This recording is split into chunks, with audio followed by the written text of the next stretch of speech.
ஆமையால் இந்த வேதத்தினுடைய அடிப்படையான போதனை என்பது பொதுவாக இந்த காலங்களில் அறியப்படாததும் அல்லது விளங்கி கொள்ளப்படாததுமாக இருப்பதை நாம் பொதுவாக சபைகளிலும் பிரசங்கங்களிலும் மக்கள் மத்தியிலும் பார்க்கிறோம். ஆகவே நாம் மறுபடியும் சத்தியத்தின் அடிப்படையான போதனையை நாம் தெளிவாக அறிந்திருக்க வேண்டும் என்பதே நாம் கொண்டிருக்கிற பாரம். அது மட்டுமல்ல, ஆண்டவர் இதை மையமாக வைத்து தான் தம்முடைய கிருபையை விளங்க பண்ணுகிறார் என்பதை நாம் தெளிவாக அறிந்திருக்கிறோம். ஆண்டவர் தெளிவாக ரட்சிப்பு கிரியைகளினால் அல்ல. இந்த ரெண்டு காரியத்துக்கும் நம்ம வித்தியாசம் தெரிந்து கொள்ளணும். இப்போ ஒரு கிறிஸ்தவனாக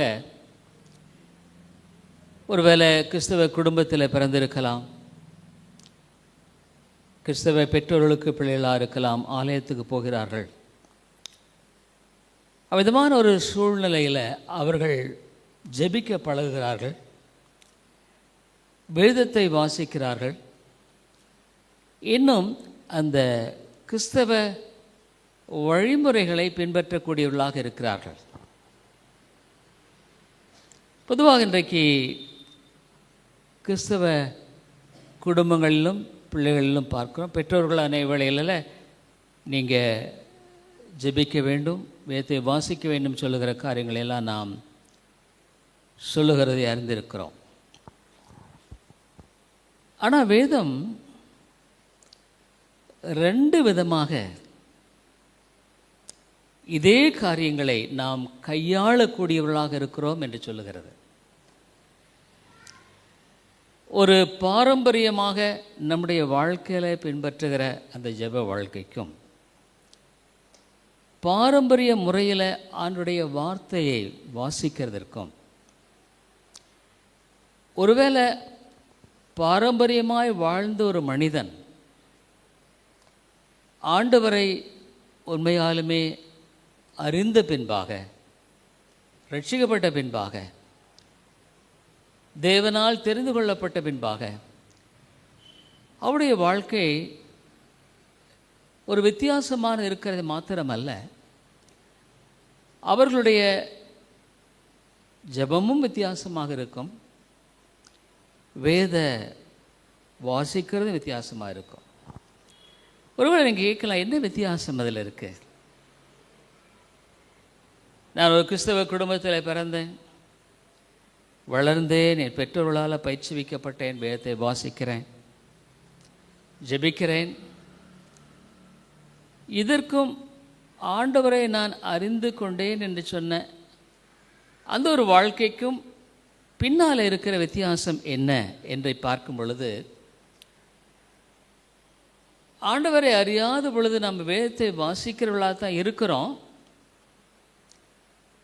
ஆனால் அது ஜீவனுள்ள வசனங்களாக நமக்கு இருப்பதில்லை. ஒரு கடிதம் நமக்கு வருமானால் அந்த கடிதத்தை நாம் பிரித்து வாசிக்கிறோம். அந்த கடிதத்தை நாம் வாசிக்கும் பொழுது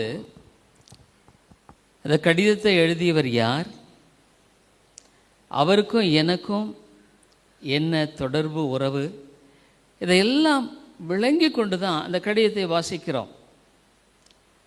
ஒருவேளை அந்த கடிதம் ஒரு அன்பான கடிதமாக இருக்குமானால் அதை மிகுந்த மகிழ்ச்சியோடு வாசிக்கிறோம்.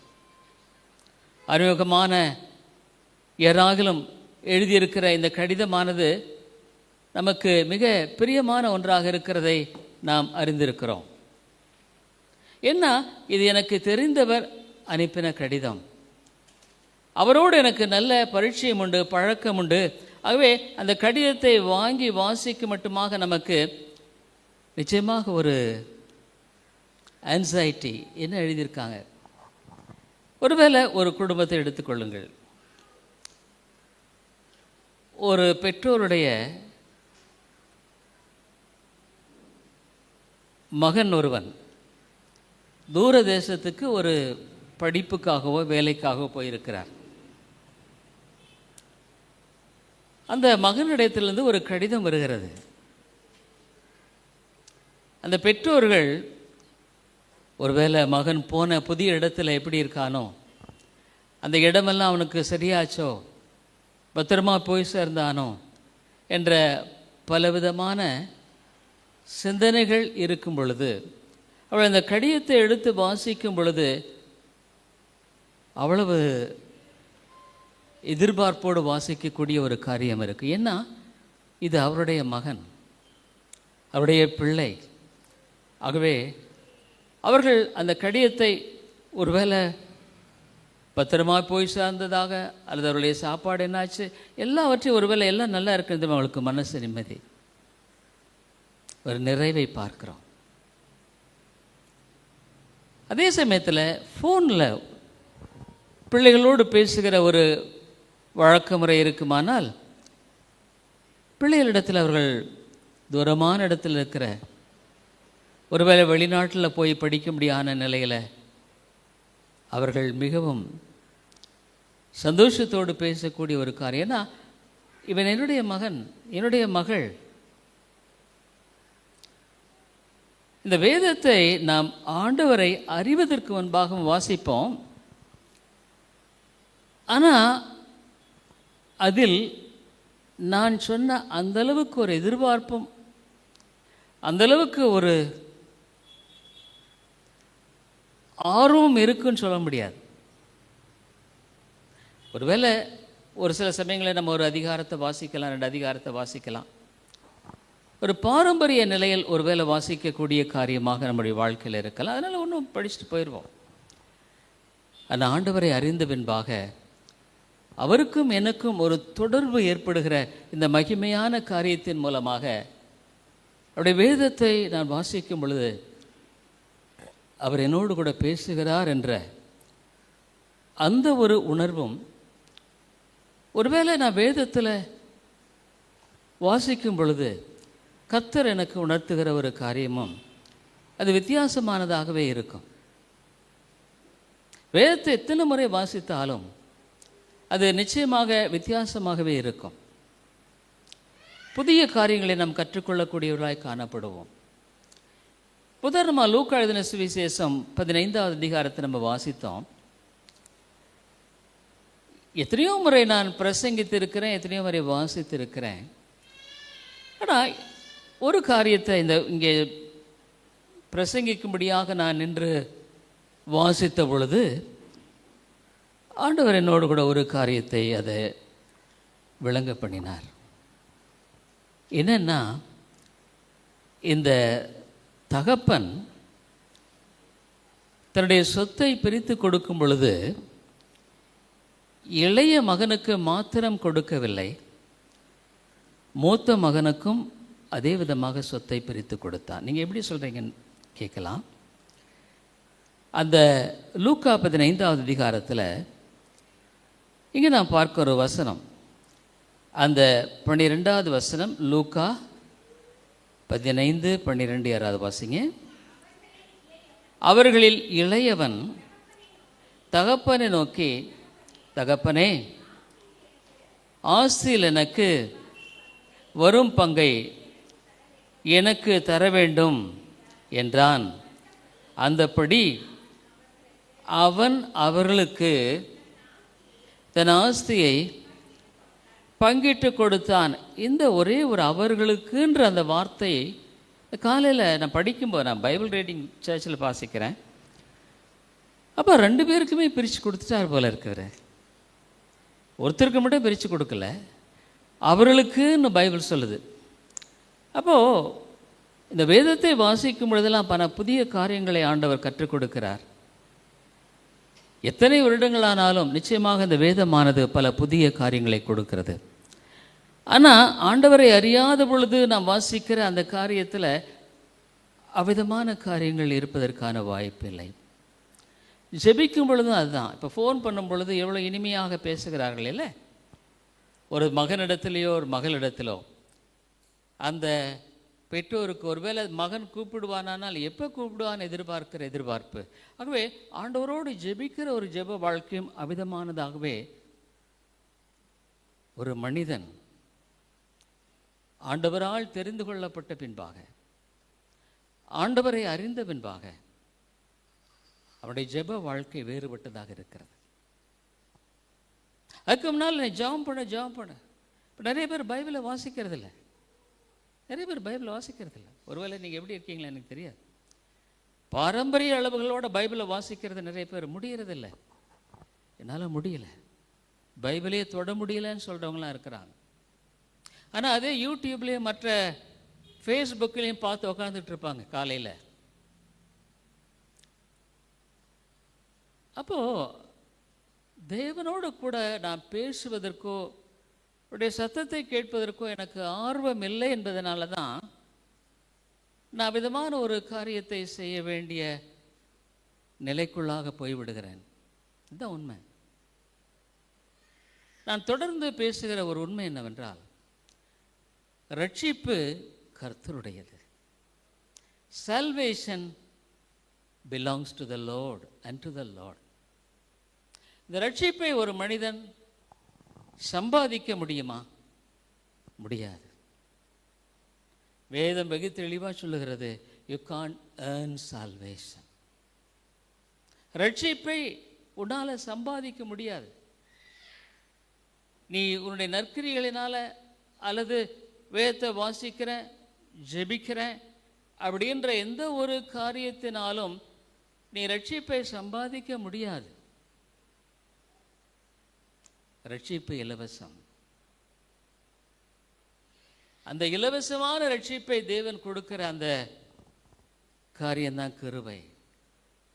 அந்த ரட்சிப்பை தகுதியின் அடிப்படையில் நமக்கு கொடுக்கல. அது விளங்கிக்கொள்ளணும். நான் நல்லவனாக இருக்கிறனால இல்லை, நான் நல்லா ஜெபிக்கிறேங்கிறதுனால இல்லை, நல்ல வேதத்தை வாசிக்கிறதுனால இல்லை, ஆண்டவரை அறிந்தவனால எனக்கு ஜெபமும் வேத வாசிப்பும் வாழ்க்கையின் வழிமுறையாக மாறுறது. தெரிஞ்சுக்குங்க அதை. அதுக்கு முன்னால் நான் ஆண்டவரை அறியாத பொழுது வேதம் வாசிக்கிறதும் ஜெபமும் என்னுடைய வாழ்க்கையில் ஒரு கடமை, அவ்வளோதான். ஆனால் ஆண்டவரை அறிந்தவன்பாக ஜெபிக்கிறதும் வேதம் வாசிக்கிறதும் it's a pattern of life. நேற்று தினத்தில் ஒரு சவுதி அரேபியாவில் ஒரு பிரின்ஸ், இளவரசர், சவுதி அரேபியாவில் அரச குடும்பத்தை சேர்ந்தவர். அவர் யோவான் எழுதின சுவிசேஷத்தை வாசித்த பொழுது, அவர் அமெரிக்காவில் படிக்க போன பொழுது ஒரு நண்பன், நைஜீரியாவில் ஒரு ஆப்பிரிக்கன், ஒரு நல்ல நண்பன், ஒரு கிறிஸ்தவ பெண் யோவான் எழுதின சுவிசேஷத்தை கொடுத்துருக்காங்க. வேறு ஒன்றுமே இல்லை. அதை வச்சுட்டு அவர் இவர் அரச குடும்பம் என்பது இஸ்லாம். இஸ்லாம் என்பது அவங்களுக்கு மதங்கிறது இல்லை, மதமே வாழ்க்கை, வாழ்க்கையே மதம். இஸ்லாம் த வே ஆஃப் லிவிங், அவங்க வாழ்க்கை வழிமுறை. ஒரு மனிதன் இஸ்லாமை விட்டு வெளியே போகிறான்னு சொன்னால் அவருடைய பெற்றோர்கள் அவனை சிறைச்சேதம் பண்ணுவதற்கு ஒப்புக் கொடுக்க தயங்க மாட்டாங்க. இந்த அரச குடும்பத்தைச் சேர்ந்த அவர் இன்றைக்கும் உயிரோடு இருக்கிறார், ஊழியத்தை செய்து வருகிறார். அவர் ஒரு வாலிபனாக இந்த யோவான் எழுதின சுவிசேஷத்தின் மூலமாக இயேசுவே தெய்வம் என்பதை விளங்கி கொண்ட பின்பாக பல முறை அல்லாஹ்வினிடத்தில் ஜெபித்திருக்கிறார். ஆனாலும் கூட உடைய வாழ்க்கை மாறிக்கொண்டே போவதை குடும்பத்து மக்கள் சந்தித்தார்கள், பார்த்தாங்க. இது உண்மையான நிகழ்வு. நேற்று 2 நாளைக்கு முன்னால் போட்ட ஒரு இதைத்தான் நான் உங்களுக்கு சொல்கிறேன். அந்த வாலிபன் தன்னுடைய அறையில் ஒரு நாள் யோவான் சுவிசேஷத்தை வாசித்து கொண்டிருந்த பொழுது வேலைக்காரன் ஒருவன் திடீரென்று கதவை திறந்து ஒரு சுத்தம் பண்ணுறதுக்காக நுழைந்த பொழுது அவர் யோவான் சுவிசேஷத்தை வாசித்து கொண்டதை பார்த்த உடனே அந்த மனிதனுக்கு பெரிய திகைப்பு. இஸ்லாமில் என்னென்னா, ஒரு மனிதன் இஸ்லாத்தை விட்டு வெளியே போனால் அவன் போகிறான் என்பதை காட்டி கொடுக்காமல் பார்த்துட்டும் சொல்லாமல் போனால் அவனுக்கு தண்டனை கொலைதான், மரணம்தான். இந்த வேலைக்காரன் சொல்லிவிட்டு அவங்க அப்பா அம்மாட்ட, பெரிய ராஜ குடும்பம் அது, கீழே இறங்குனா 100 வேலைக்காரர்கள், கார் எல்லாமே இல்லாத எத்தனையுமே ஒரு ராஜ குடும்பம் என்பது பெரிய அரண்மனை, தங்கம், வீடெல்லாம் பார்த்தீங்கன்னா நீங்கள் சாதாரணமாக ஒரு அரச குடும்பத்தினுடைய ஒரு பொழிவில் இன்றைய மாடர்ன் டேஸில் இருக்கிற அவ்வளோ பிரம்மாண்டமான வீடு அது. அவனுடைய பெற்றோர்கள் அறிந்த உடனடியாக ராஜாவுக்கு, அதாவது சவுதி அரேபிய அரசாங்கத்துக்கு அறிவிக்கப்பட்டது. இந்த வாலிபனை உடனடியாக என்ன பண்ணிட்டாங்க, கீழே ஒரே ஒரு அறை கொண்ட சிறை, மேலே மட்டும் ஒரு ஓடு, இந்த ஒரு ஜன்னல் போட்டு அடைச்சிட்டாங்க. சாப்பாடு கூட சரியா இல்லை. ஒரு குறிப்பிட்ட நாள் அந்த மனிதனை, அந்த அன்பான சகோதரனை தலை துண்டிக்கும்படியாக பொதுமக்கள் திரள்கூட்டமாக கூடிய, அவர் ராஜ குடும்பத்தை சேர்ந்தவர். அவங்க என்ன பண்ணுவாங்கன்னா, இஸ்லாத்தை விட்டு வெளியே போனால் அவனுக்கு இதுதான் கதின்னு சொல்கிறதுக்காக வெளியரங்கமாக தான் அந்த தண்டனை. அவர் செங்கலினால் கட்டப்பட்டு இழுத்து போனார். அவர் சொல்கிறார், எனக்கு என் மத்தியில் தேவன் ஒரு சமாதானத்தை கொடுத்தார், நான் ஆண்டவரை சந்திக்க போகிறேன், மரணம் என்னுடைய வாழ்க்கையில் என்னை அழித்து விட முடியாது, நான் ஆண்டவரை சந்திப்பேன் என்ற அந்த ஒரே ஒரு உறுதியோடு போய் கொண்டது பொழுது அவரை அந்த வெட்டும்படியாக அந்த கழுத்தை வைத்து அந்த வெட்டுகிற கத்தியை தூக்கின நேரத்தில் ஒரு பயங்கர சாண்ட் ஸ்டார்ம்னு வாங்க, மணல் புயல்னு வாங்க, மணல் புயல் எழும்பி இந்த இடத்தையே முற்றுமாக கம்ப்ளீட்டாக பிளாக் ஆயிடுச்சு. அவனுக்கு ஒன்றுமே தெரியல, அவங்க எங்கே என்னன்னே தெரியல. அப்போ அவருக்குள்ள ஒரு சத்தம் எழுந்து ஓடிட்டு வீதி வழிகளாக ஓடுகிறார். ஓட முடியல. சவுதி அரேபியாவில் அந்த பட்டணத்துக்கு அடுத்து பார்த்தீங்கன்னா டெசர்ட் தான், ஒரு பாலைவனம், தண்ணி இல்லை, ஒன்றும் இல்லை. சரியான அந்த சிறைச்சாலை உடைய போட்டாங்க, அதை டர்பன் மாதிரி கட்டிட்டு அவர் ஓடிக்கொண்டே இருக்கிறார். காலெல்லாம் புண்ணு, ஏன்னா பாலைவனம், பயங்கரமான பாலைவனம். ஏறக்குறைய அவர் ஒன்றுமே முடியாத நேரத்தில் ஒரு சின்ன ஓடை மாதிரி அந்த இடத்துல பார்த்த பொழுது அங்கே போய் தண்ணீரை குடிச்சிட்டு கிடைத்த சில காரியங்களை சாப்பிட்டுட்டு இருந்த பொழுது ஒரு சில வியாபாரிகள் அது வழியாய் போன பொழுது அவர்கள் ஒரு குறிப்பிட்ட தூரம் வரைக்கும் நான் கூப்பிட்டு போகிறேன், எங்கே போகிறேன்னு கேட்டாங்க. இவர் சொன்னார், நான் ஜோர்டான். இவர் தன்னை யாருன்னே சொல்லலை, எதுக்காக வந்திருக்கலாம் சொல்ல, நான் வழிதப்பி போன ஒரு மனிதன் சொல்லிட்டு ஜோர்டான் பக்கத்தில் கொண்டு விட்டாங்க. அதுக்கு மேலே இந்த மனிதன் நடந்து போய் அங்கே நின்ற பொழுது 2 சவரில் நின்று கொண்டிருந்தார்கள். கர்த்தர் எங்களை அனுப்பினார். உண்மையான நிகழ்வுங்க. தேவன் ஜீவனுள்ளவர். அவரை கூட்டிக் கொண்டு இஸ்லாம் மதத்தில் மத்தியில் விசுவாசிக்கிற ஒரு கூட்டத்தார் ஒரு சின்ன வீட்டில் கூடியிருந்தவர்களோடு கூட போய் தங்கினார். அப்பொழுது எகிப்தினுடைய அவர் ஒரு போதகர், அவர் எகிப்து தேசத்தைச் சேர்ந்தவர், இஸ்லாம் மதத்தில் வந்தவர். அவரை பராமரித்து வேதத்தை கற்றுக் கொடுத்தார். இப்பொழுது அவர் ஒரு போதகராக இருக்கிறார். முகமதியர்கள் மத்தியில் இன்றைக்கும் ரொம்ப கஷ்டம். பல முறை அவரை கொல்லும்படியாக பார்க்கிறார்கள். சரியான ஆகாரம் இல்லை, சரியான உணவு கிடையாது, பல மைல் தூரம் நடந்து போகணும், வசதிகள் இல்லை. ஒரு பெரிய ராஜ குடும்பத்தை சேர்ந்த இந்த வாலிபன் இன்றைக்கும் ஆண்டவருக்கு சாட்சி பகராக இருக்கிறார். 2 நாளைக்கு முன்னால் தான் இதை வெளியிட்டாங்க. ஆಮೇಲೆ ஆண்டவரை அறிந்த ஒரு மனுஷனுடைய வாழ்க்கையில் அவன் எதையுமே இழக்க ஆயத்தமாக இருப்பான். ஏன்னா அவன் பெற்றுக்கொண்ட அந்த சமாதானத்துக்கு ஈடாக எதையுமே அவன் இழக்க ஆயத்தமாக இல்லை. அவர் ரட்சிக்கப்பட்ட பின்பாக ஒரு மனிதன் வேதத்தை வாசிக்கிறதற்கும் ரட்சிக்கப்படாமல் பாரம்பரியமாய் வேதத்தை வாசிக்கிறதுக்கும் ரொம்ப வித்தியாசம் இருக்கு. ரொம்ப ரொம்ப வித்தியாசம் இருக்குது. எனக்கு ஆல்மோஸ்ட் இஸ் கம்ப்ளீட்லி டிஃப்ரெண்ட். அவே நான் ஒன்று சொல்லிட்டு இருக்கேன், ரட்சிப்பு கிருபையினால் மாத்திரம். கிருபைன்னா என்ன? தகுதி இல்லாத ஒரு மனுஷனுக்கு ஆண்டவர் கொடுக்கிற ஈவு. It's God's gift. தீத்து என்ற புத்தகத்தில் தீத்து அழகாக எழுதுகிறார் பாருங்க. ஒவ்வொரு வசனமும் இந்த வேதத்தில் உயிருள்ள வசனங்கள், ஜீவிக்கிற வசனங்கள்.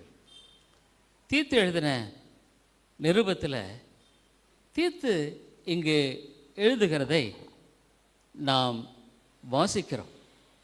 அழகாக அவர் எழுதுகிறார். ரட்சிப்பு என்பது எதனால் எங்களை குறித்து அவள் இங்கே எழுதுகிறதை நாம் பார்க்கிறோம். தீத்துவின் புத்தகம் 1வது அதிகாரம் இங்கே பவுல் அழகாக எழுதுகிறார். தீத்து 1வது அதிகாரம்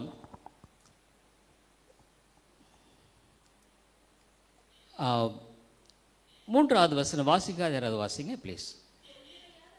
பொய்யுரையாத தேவன் ஆதிகால முதல் நித்திய ஜீவனை குறித்து வாக்குத்தத்தம் பண்ணி அதை குறித்த நம்பிக்கையை பற்றி தேவ பக்திக்கு ஏதுவான சத்தியத்தை அறிகிற அறிவும் விசுவாசமும் தேவனால் தெரிந்து கொள்ளப்பட்டவர்களுக்கு உண்டாகும்படி. வாசிங்க, அடுத்து வாசிங்க. ஏற்ற காலங்களிலே நம்முடைய இரட்சகராகிய தேவனுடைய கட்டளையின்படி எனக்கு ஒப்பிக்கப்பட்ட பிரசங்கத்தினாலே தமது வார்த்தை revealed his word. சொல்றாரு, பொய் சொல்லாத தேவ நித்திய ஜீவனை குறித்து வாக்கு பண்ணினவர் இந்த சத்தியத்தை அறிகிற அறிவு.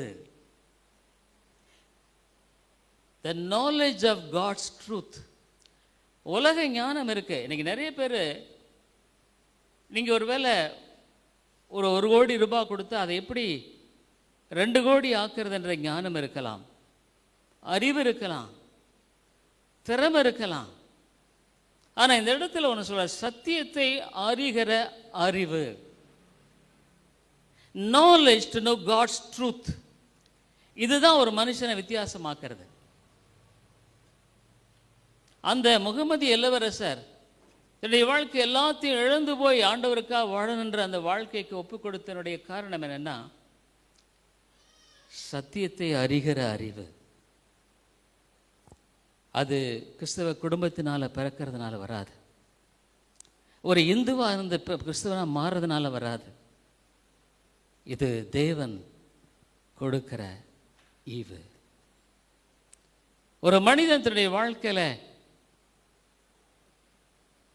தனக்கு தேவை என்று தேவனிடத்தில் போகும் பொழுது கொடுக்கப்படுகிற ஒரு ஈவு.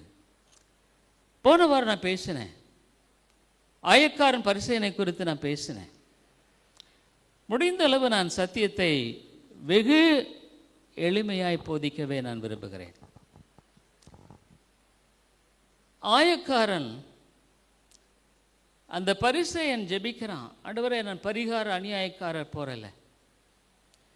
நான் சொன்னேன், அந்த பரிசேயன் நல்ல மனிதன் தான், இல்லை நல்ல ஆவிக்குரிய பல காரியங்களை பின்பற்றி வந்த மனிதன். ஆனால் ஆண்டவர் அவனை ரட்சிக்கலை. ஆனால் பாவியாக என் மேல் கிருபையாயிரும் ஆண்டவரே. இந்த ஆயக்காரன் ஜெபித்து அந்த ஜெபத்துக்கு செவி கொடுத்து அவனை ரட்சித்து வீட்டுக்கு அனுப்புகிறார். இன்னைக்கு அதே விதமாக 2 பேரை உங்களுக்கு காண்பிக்கிறேன். இந்த 2 பேர், ஒருவன் ரட்சிக்கப்பட்டவன், இன்னொரு ரட்சிக்கப்படல. ஒரே குடும்பத்தை தான் சேர்ந்தவர்கள், அண்ணன் தம்பி தான், ஒரே தகப்பன், ஒரே வளர்ப்பு. ஆனால் அவங்க வாழ்க்கையில் வித்தியாசமான செயல்பாடு. அதுதான் கிருபை. லூக்கா சுவிசேஷம் 15வது அதிகாரத்துக்கு திருப்பிக் கொள்ளுங்கள். அதுதான் நம்ம இங்கே பார்க்குறோம். இந்த வாலிபனை குறித்து நான் அவனுடைய பழைய வாழ்க்கை குறித்து பேசுவதற்கு பதிலாக இந்த 2 நண்பர்களை, 2 சோழலை உங்களுக்கு நான் சுட்டி காட்ட விரும்புகிறேன். இது ஒருவேளை உங்களுடைய ஆவிக்குரிய கண்கள் திறக்கப்பட கர்த்தர் உதவி செய்ய வேண்டும் என்று விரும்ப, சத்தியத்தை அறிகிற அறிவை கொடுக்க வேண்டும் என்று. இங்கே நான் பார்க்க லூக்கா எழுதின சுவிசேஷம் 15வது அதிகாரத்தில் இளையவன் அங்கு இந்த பிரச்சனைக்கு காரணமானவன். நல்ல அருமையான ஒரு குடும்பம், ஒரு பெரிய செல்வந்தனாக அவர் இருக்கிறார். இளையவன் தாப்பனிடத்தில் சொத்தை பிரிச்சிருங்கட்டான். தாப்பன் அவனுக்கு மாத்திரம் பிரித்து கொடுக்கல, 2 பேருக்குமே பிரித்து கொடுத்துட்டார். அவர்களுக்கு பிரித்து கொடுத்துட்டார். தூர தேசத்தில் போகிறான். அங்கே அவன் எதிர்பார்ப்பு எல்லாமே ஏமாற்றமாய் போய்விடுகிறது. ஒருவேளை அவன் நினைச்சிருக்கலாம் வாழ்க்கை என்பது ஒரு அருமையான ஒன்றாக இருக்கும் என்பதாக அவன் எண்ணி இருந்திருக்கலாம். ஆகவே அவன் போன அந்த இடத்துல அவனுக்கு எந்த விதமான எதிர்பார்ப்பு நிறைவேறல. ஒரு மிக தரித்திரத்துக்குள்ளாயிட்டான். நமக்கு தெரியும், அவன் பன்றி மேய்க்கும்படியாக அனுப்பப்பட்டான். பொதுவாக யூதர்கள் பன்றிகளை வெறுப்பாங்க. பன்றிகளை சாப்பிட மாட்டாங்க.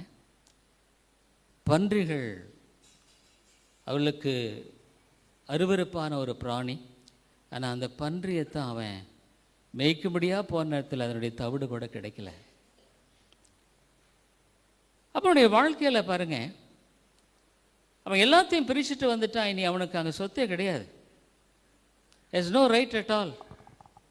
அப்பாட்ட போய் அப்பா உன் மகன் வந்திருக்கான்னு சொல்கிறதுக்கு அவனுக்கு எந்த அதிகாரமும் இல்லை. அவனுக்கு நல்லா தெரியும். வேதம் சொல்லுது, அவனுக்கு புத்தி தெளிந்த போது. ஒரு மனிதனுடைய வாழ்க்கையில் நடைபெறுகிற இந்த காரியம்தான் ரட்சிப்புங்கிறது. ரட்சிப்புங்கிறது உன்னுடைய ஆவிக்குரிய கண்கள் திறக்கப்படுகிறது, உன்னுடைய ஆவிக்குரிய செவிகள் திறக்கப்படுகிறது. வேதம் வாசிப்பது உனக்கு ஒரு கஷ்டமான ஒன்றாகல, வேதம் வாசிப்பது உனக்கு இனிமையான ஒன்று. என்ன தகப்பன் எழுதின கடிதம். ஜெபம் என்பது உனக்கு கடினமானதல்ல, ஜெபம் என்பது இனிமையானது. ஏன்னா உடைய தகப்பனோடு கொண்டிருக்கிற உறவு, அதுதான் வித்தியாசமானது. நீங்கள் சரியாக விளங்கிக் கொள்ளணும். நான் இயேசுவை விசுவாசிக்கிறேன், பைபிள் வாசிக்கிறேன், ஜெபிக்கிறேன். ஆனால் நீ இன்னும் உன்னுடைய ஆவிக்குரிய கண்கள் திறக்கப்படாமல் இருந்தால் அது வித்தியாசமாக தான் இருக்கும். திறக்கப்பட்டால் வேற மாதிரி இருக்கும். இதுதான் வேத வாசிப்பும் ரட்சிப்பும் ஜெபமும் ரட்சிக்கப்படுவதற்கு முன்பாக பின்னால் இட்ஸ் அப்சல்யூட்லி சேஞ்ச். பைபிள் என்ன சொல்லுது? அவன் அங்கே பன்றிகள் மத்தியில் வாழ்ந்து கொண்டிருக்கிறான். விதமான ஒரு சூழ்நிலை அவனுக்கு ஒரு காரியம் நேரிடுகிறது. லூக்கா 15வது அதிகாரம் 17வது வசனத்தில் அவனுக்கு புத்தி தெளிந்த போது, அவ்வளோதான். Only one spark. ரட்சிப்புங்கிறது இஸ் a ஸ்பார்க்குங்க. Salvation is a spark. சடனாக உன்னுடைய வாழ்க்கையில் உன்னுடைய ஆவிக்குரிய கண்கள் திறக்கப்படும் பொழுது பாரம்பரியமான வாழ்க்கை வேற. You are a different person. Spurgeon ஒரு சமயத்தில் சொல்லியிருக்க, ஒரு சின்ன ஆலயத்தில் போய் உட்கார்ந்து இருந்த பொழுது தேவனுடைய வார்த்தை, உலகமெங்கும் உள்ளவர்களை என்னை நோக்கி பாருங்கள். ஸ்பார்க். வெளியே வரும்போது வேற மனுஷன் ஆயிட்டார் அவர். ரட்சிப்பு என்பது இஸ் a ஸ்பார்க். கிராஜுவலே கிடையாது, சடனடியாக அவனுடைய ஆவிக்குரிய கண்கள் திறக்கப்படுகிறது. ஒரு பிறவிக்குருடன் வாழ்க்கையில் எதுவுமே அவன் பார்த்ததில்லை. அவருடைய கண்கள் திறக்கப்பட்ட பொழுது அவன் எப்படி பார்த்துருப்பான் யோசிச்சு பாருங்க. ஆவிக்குரிய வாழ்க்கை என்பது தாங்க. ஆனால் இதனை பெற்று நீ சம்பாதிக்க முடியாது, தான் பிரச்சனை. காணன் இவ்வளோ நல்ல கிறிஸ்தவனா வாழ்ந்தா? Absolutely not. வேதத்தை நான் வாசிக்கிறேன், ஜெபிக்கிறேன், அதை பண்ணுறேன், இதை பண்ணலோ. இட்ஸ் ஃப்ரீ, இலவசம், கிரியையினால் உண்டானதல்ல. ஆனால் அதை பெற்றுக்கொள்ளுகிற வழிமுறையும் ஆண்டவர் வச்சுட்டார்ல. இது சாதாரணமானதல்ல. தெய்வகுமாரன் இந்த உலகத்தில் தன்னை பலியாய் கொடுத்து சம்பாதித்த ரட்சிப்பு. நம்ம யாராவது சிலுவையில் அறையப்பட நம்ம ஒத்துக்கொள்ள முடியுங்களா? இயேசு அனுபவித்த அவமானத்தின் நிந்தையை நாம் ஏற்றுக்கொள்ள முடியுமா? தெய்வகுமாரன் பாடுபட்டு சம்பாதித்த இலவசமான மீட்பு அது. பரலோகத்துக்கு போகணும்னா ரட்சிப்பு இல்லாமல் nobody can go to heaven. நிக்கதேம் வந்தப்ப இயேசு வேற மாதிரி பேசினாரு. நிக்கதேமே, நீ ஒரு போதகன், நீ மறுபடியும் பிறக்கலன்னா பரலோக ராஜ்யத்துக்கே போக முடியான்ட்டார். சமாரியா ஸ்திரீயிடத்தில் வேற மாதிரி பேசுறாரு. தண்ணீரை பற்றி, ஜீவ தண்ணீரை குறித்து பேசுகிறார். இந்த காலையில் ஆண்டவனோடு கூட பேச வேண்டிய, ஏன்னா பல வருடங்கள் ஆண்டவரிடத்தில் ஆண்டவருடைய சத்தியத்தை நீ கேட்டுட்டு வரலாம். ஒருவேளை உன்னுடைய வாழ்க்கையில நீ இந்த ரட்சிப்பை இலவசமாய் பெற்றுக்கொள்ளக்கூடிய, அந்த ரட்சிப்பை பெற்றுக்கொள்ளக்கூடாதபடிக்கு கூட உடைய வாழ்க்கையை நீ முடித்து விடலாம் கூட, எனக்கு தெரியாது. ஆனால் நீ நினைக்கலாம், நான் பரலோகம் போயிடுவேன், நான் ரட்சிக்கப்பட்டிருக்கேன். இல்லைங்க, salvation is free. நிபந்தனை ஆண்டவர் வச்சிருக்கார். அவன் புத்தி தெளிந்த போது அவன் அடுத்தது செஞ்சிட்டான். யோசிச்சு பாருங்க, அவன் எல்லா சொத்தையும் சேர்த்துக்கிட்டு மிடுக்கா கிளம்பின இந்த மனிதன், அவனுக்கு புத்தி தெளிந்த ஸ்பார்க், புத்தி தெளிந்த பொழுது அவனுடைய வாழ்க்கையில உலகமே வேற மாதிரி ஆயிடுச்சு. அவனுடைய பழைய வாழ்க்கையெல்லாம் இஸ் ஆல் எம்ப்டி என்று தெளிஞ்சிட்டான். பழைய வாழ்க்கை உண்மையான வாழ்க்கை அல்ல, ஒரு உண்மையான வாழ்க்கை என்பது வேறு என்பதை விளங்கி கொண்டான். உண்மையான சௌனேஸ்வரியே, கிறிஸ்துவ வாழ்க்கையில உண்மையான வாழ்க்கை வேறு என்பதை விளங்கிக் கொள்வதுதான் ரட்சிப்பு. That is salvation. ஆகவே தான் மெய்யாய் ரட்சிக்கப்பட்டவர்கள் அவருடைய வாழ்க்கையில ஒரு காலம் இந்த உலகத்துக்கு அடுத்த நிலைகளில வாழ அவர்கள் விரும்புவது கிடையாது. புத்தி தெளிந்த பொழுது அடுத்தவனை பற்றி நம்ம பார்க்கிறோம். அவன் என்ன செஞ்சான்? அவன் அங்க நிக்கல. He knew that he was a dirty person. ஒரு கந்தை, அவன் அழுக்கானவன். அவனுடைய வாழ்க்கையில அந்த 17 அவனுக்கு புத்தி தெளிந்த போது ஒன்று சொன்னான். என்ன சொன்னான்? 17 வாசிக்கார வாசிங்க.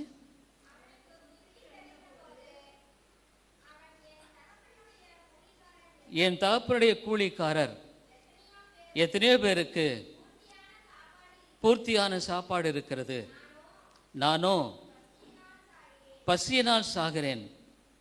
இந்த காலையில் ஒன்று சொல்றேன். இந்த காலையில் ஆலயத்தில் உட்கார்ந்து இருக்கிற உன்னுடைய வாழ்க்கையை பற்றி எனக்கு முழுக்க தெரியாது. நீ ஒருவேளை உன்னுடைய வாழ்க்கையில உண்மையான சமாதானத்தோடு வாழுகிற நபரா இல்லையான்னு எனக்கு தெரியாது.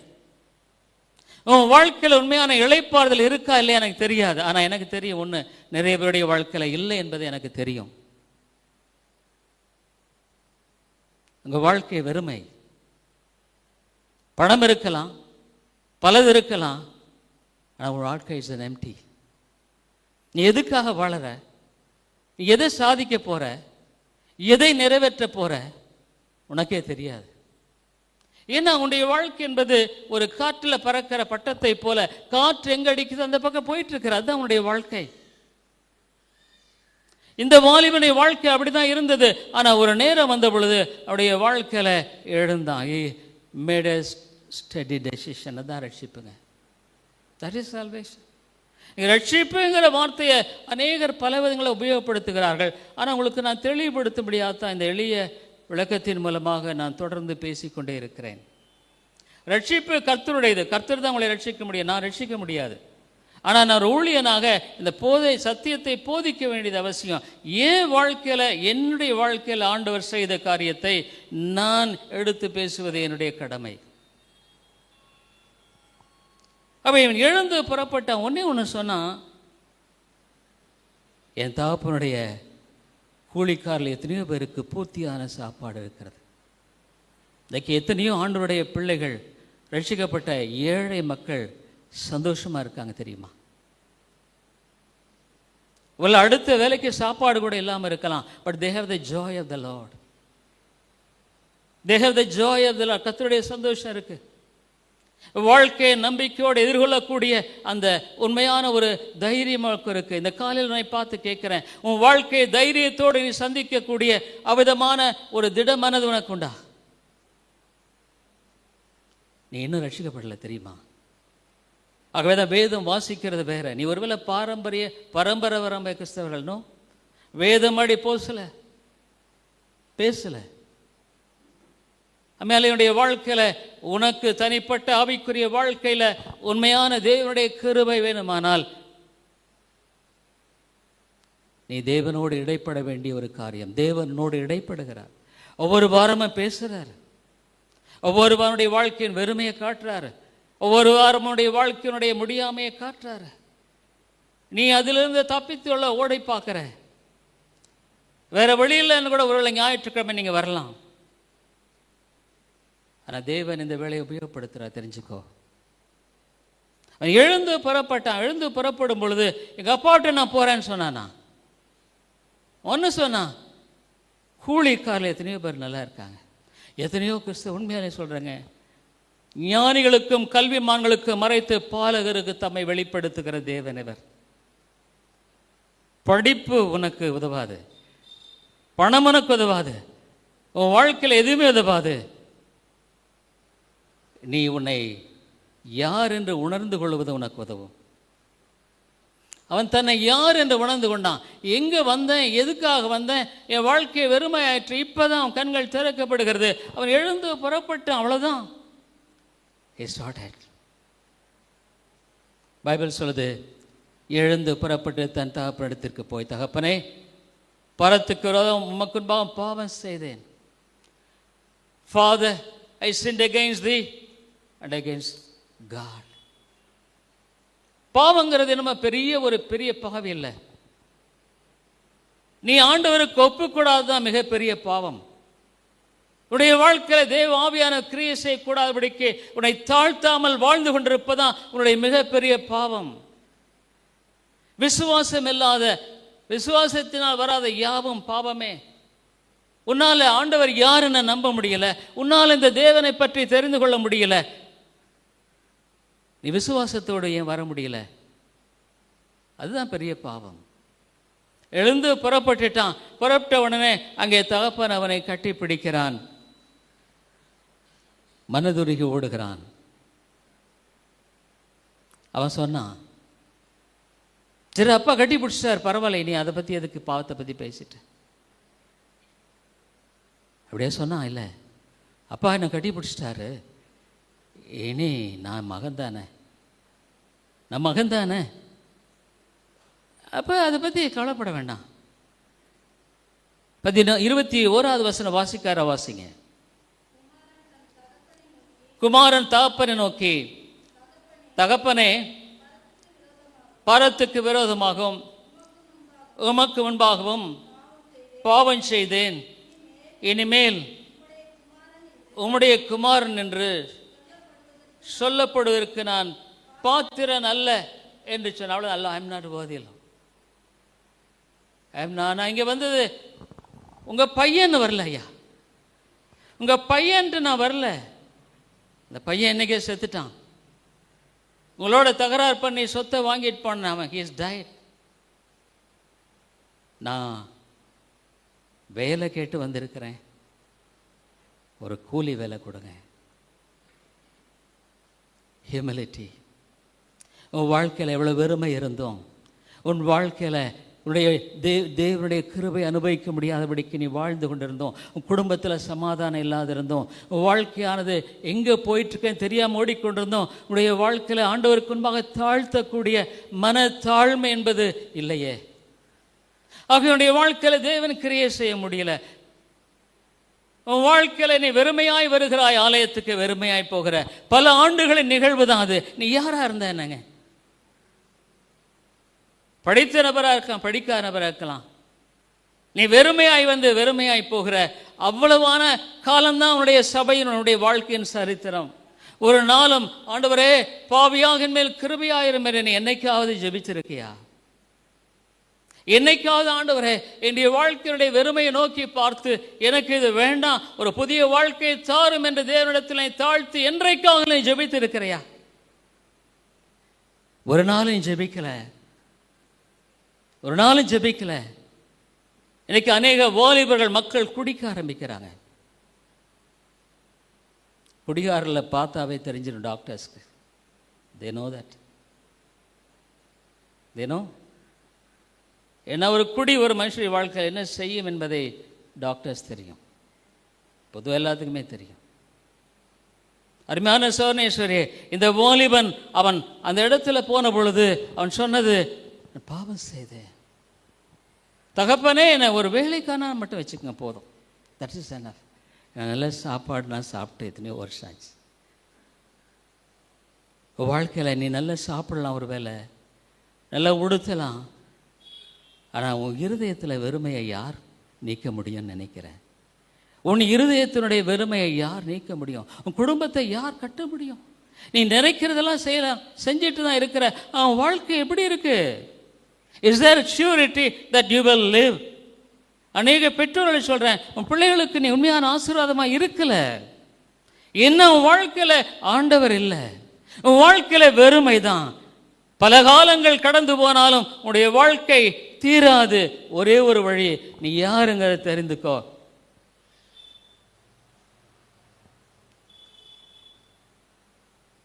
அந்த நேரத்தில் தகப்பன் சொன்னான், இவனுக்கு இதெல்லாம் உடுத்துங்க. மறுபடியுமாக சன்ஷிப். அவர் ஒன்றுமே சொல்லலை, கொழுத்த கன்றை அடியுங்கள்.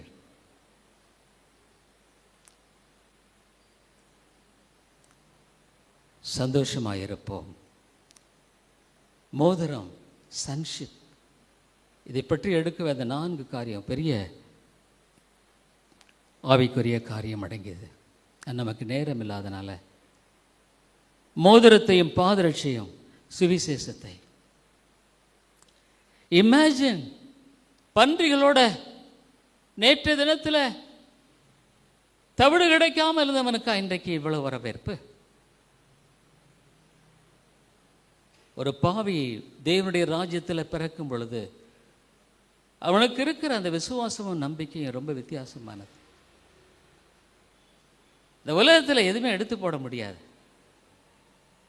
ஒருவரையும் கையெழுத்து பறித்துக் கொள்ள முடியாது. நான் 2வது பையனுக்கு வர விரும்புகிறேன். என்ன அவனை பற்றி நான் பேசுறது ரொம்ப இருக்கு. 2வது பையனுக்கு வாங்க. அப்பொழுது நடக்கிற ஒரு காரியத்தை பார்க்கிறோம். 25, 26 பிரதர்ஸ் யாராவது வாசிக்காதவங்க வாசிங்க. அவனுடைய மூத்த குமாரன் வயலில் இருந்தான். அவன் திரும்பி வீட்டுக்கு சமீபமாய் வருகிற போது கீத வாத்தியத்தையும் நடன களிப்பையும் கேட்டு ஊழியக்காரில் ஒருவனை அழைத்து இது என்ன என்று விசாரித்தான். சின்சியர் ஃபெலோ, உண்மையுள்ளவங்க, தகப்பனுக்கு உண்மையானவன். அவன் எங்கிருந்து வரான்? வயலிலிருந்து வருகிறான். He was not playing with his friends. நண்பர்களோடு இல்லை, அது வேற எங்காவது ஜாலியாக போயிட்டு வரலாம். He is very sincere in his work. நீ ஒருவேளை நினைக்கலாம், இந்த உலகத்தில் நான் சரியாக தான் எல்லாம் செய்கிறேன். ஒருவேளை செய்யலாம். உலக பிரகாரமாக காரியங்களில் கூட நீ நல்ல தேர்ந்த நபராக இருக்கலாம், உனக்கு நல்ல தாளந்து இருக்கலாம், நல்ல பதவி இருக்கலாம், படிப்பு இருக்கலாம், அந்தஸ்து இருக்கலாம், எல்லாம் இருக்கலாம். ஒருவேளை அதை நீ சிறப்பாக கூட நீ செய்து கொண்டிருக்கலாம். திரும்பி வருகிறான், நடன களிப்பையும் கீத வாத்தியத்தையும் கேட்குறான். அவனுக்கு புரியல. இந்த வீட்டில் திடீர்னு எப்படி நடன களிப்பும் கீத, there is joy. நடன களிப்பு நம்ம களிப்பு சந்தோஷம் இருக்கு. அதில் எல்லா மக்களும் சந்தோஷமா இருக்கிறாங்க. Everybody was joyful. There was a drum. அங்கே சத்தம் கேட்கிறது. எல்லோரும் மகிழ்ச்சியாக இருக்கிற ஒரு வேளை அது. திரும்பி வருகிறான். திரும்பி வந்தவனை பார்க்குறான். பார்த்தா அவனுக்கு புரியல. என்ன இது, எதுவுமே அப்பா சொல்லலையே, இந்த மாதிரி ஒரு காரியம் இருக்குன்றதை பற்றி அப்பா என்கிட்ட பேசலையே. ஒரு என்னவாக இருக்கும்? உள்ளே போகல. ஏன்னா அவனால் உள்ளே போக விரும்பலை. என்ன அனுமாச்சா தெரியல. ஊழியக்காரன் ஒருத்தனை கூப்பிட்டு சொன்னான், என்னப்பா இது? அந்த ஊழியக்காரன் ரொம்ப சந்தோஷமாக பேசுகிறான். வேலைக்காரன் என்ன பேசுகிறான்? 27 பிரதர்ஸ் வாசிங்க ப்ளீஸ். 27வது வசனம். அதற்கு அவன், உம்முடைய சகோதரன் வந்தார், அவர் மறுபடியும் சுகத்துடனே உம்முடைய தகப்பனிடத்தில் வந்து சேர்ந்தபடியினாலே அவருக்காக கொழுத்த கன்றை அடிப்பித்தார் என்றான். ரொம்ப சந்தோஷமா சொன்னார். ஏன்னா இந்த அண்ணா, ஐயோ என் தம்பி வந்துட்டாரா, அப்படியா அப்படின்னு சந்தோஷப்படுவார்னு நினைச்சுதான் அவன் போய் சொன்னான், இந்த மாதிரி உன்னுடைய சகோதரன் வந்துட்டாரப்பா, யுவர் பிரதர் ஹஸ் கம், சுகத்துடனே வந்திருக்கார் இப்போ. ஆகவே கொழுத்த கன்று அடிக்கப்பட்டது.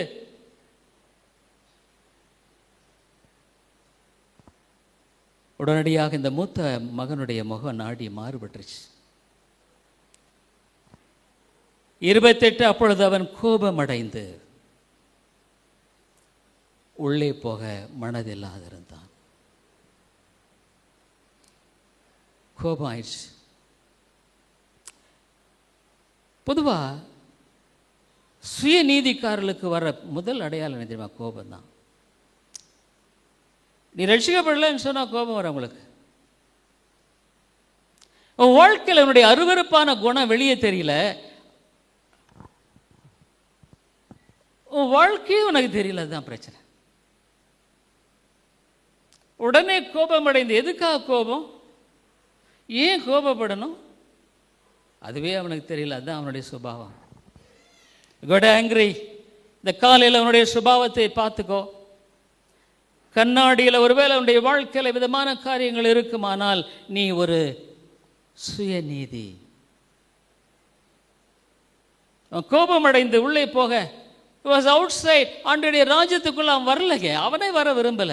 he was not in, அவன் உள்ளே இல்லை, உள்ள வர விரும்பல. ஏன்னா அவனுக்கு ரொம்ப கோபம் அப்படி பொங்கி எழுகிறது. அவன் சொன்னான் இவ்விதமாக, அவன் அங்கே அப்பா வர்றாரு. 28 தகப்பனோ வெளியே வந்து அவனை வருந்தி அழைத்தான். அப்பா தம்பி வந்துட்டாருப்பா, சந்தோஷமாக இருப்போம், காணாமப்படான், காணப்பட்டான் வைப்பித்தான். அவனுக்கு எதை பற்றி கவலைப்படல. இதுதான் ஒரு மனுஷனில் இருக்கிற என்ன நான் சொல்ல, இந்த குணத்தை பற்றி நான் என்னென்ன சொல்றதுன்னு எனக்கு புரியல. இதுதான் உனக்குள்ள இருக்கிற பயங்கரமான குணம். யூ ஷோ, நீ ரப்பர் இல்லை, அவன் சரியில்லை, அவன் சரியில்லை அப்படின்னுட்டு யூ ஆர். உன்னால மாற்றிக்கொள்ள முடியல, உன் வாழ்க்கை சாட்சி இல்லை, உடைய வாழ்க்கையில் மற்றவர்களுக்கு இடரெல்லாம் வாழ்ந்து கொண்டிருக்கிற, ஆனால் உன்னால விளங்கி கொள்ள முடியல. உன்னை பற்றி சொல்வதற்கு வேறொரு வார்த்தை இருக்குமானால் அதை நான் சொன்ன நல்லது, நான் சொல்ல நான் விரும்பல. ஏன்னா உன்னை போல பரிதாபமான யாரா இருக்க முடியும்னு நினைக்கிறேன். நான் உன்னை பற்றி நீ உயர்வா எண்ணிக்கொள்ளுகிற இல்லை. You are in great danger. மிகப்பெரிய அபாயத்தில் இருக்கிற. தேவன் உன்னோடு என்னோடு இரக்கமுள்ளவராக இருந்ததுனால தான் இன்னைக்கு வரைக்கும் உனக்கு ஜீவனை கொடுத்து வைத்திருக்கிறார். சொல்ல, என்னுடைய அக்கிரமத்துக்குதான் அவர் தண்டிக்கவில்லை. அவன் சொன்னான் அவ்விதமாக. அவன் ஒரு வார்த்தை சொல்றான். என்ன சொல்றான்? அப்பாவுக்கு தம்பி வந்துட்டான் சொன்ன உடனே அவன் சொன்னான் 29 அவன் தகப்பனுக்கு பிரதியுத்தரமாக, இதோ இத்தனை வருஷ காலமாய் நான் நம்ம கூலியம் செய்து ஒரு காலம் உடைய கற்பனை மீறாதிருந்தும் என் சகோதரரோட நான் சந்தோஷமாக இருக்கும்படி நீர் ஒரு காலம் என காட்டுக்குட்டியை கொடுக்கவில்லை. he was starting blaming. அப்பா நான் எவ்வளவு கஷ்டப்பட்டு உழைச்சேன், எவ்வளவாக வாழ்ந்தேன். ஞான் சுயநீதி. உன்னுடைய இருதயத்தினுடைய சீர்கேட உன்னால விலையும் கொள்ள முடியல. உனக்கு தெரிஞ்சதெல்லாம் ரொம்ப நல்லவன். அவனுடைய பார்வையில் அருமையான சோதனை. நீ இருக்க என்ன, நான் இருக்கேன்னா கிருபை, அது வேற ஒன்றுமே இல்லை, கிருபை. உடனடியாக அவன் சொன்னான், என்ன நம்ம நேரம் கம்மியாயிடுச்சு. அவன் சொன்னான், அவனை பற்றி சொல்றான், வேசிகளிடத்தில் உம்முடைய ஆஸ்தி அழித்து போட்ட உம்முடைய குமாரனாக உம்முடைய குமாரன். இன்டிஃபரண்ட். சில கிறிஸ்தவர்கள் பேசுகிறத கேட்கும் பொழுதே ரொம்ப கஷ்டமா இருக்குங்க. சத்தியத்தை கேட்டு வாழ்கிறவர்களா இப்படி பேசுறாங்க. இவங்களுக்குள்ள வெளிச்சம்ங்கிறதே சுத்தமா கிடையாதா? ஒரு இம்மியும் கூட வெளிச்சமே இல்லையா? இவ்வளவு பிரசங்களை இவ்வளவு வார்த்தைகளை கேட்டு இவர்களால் மாறவே முடியலையா?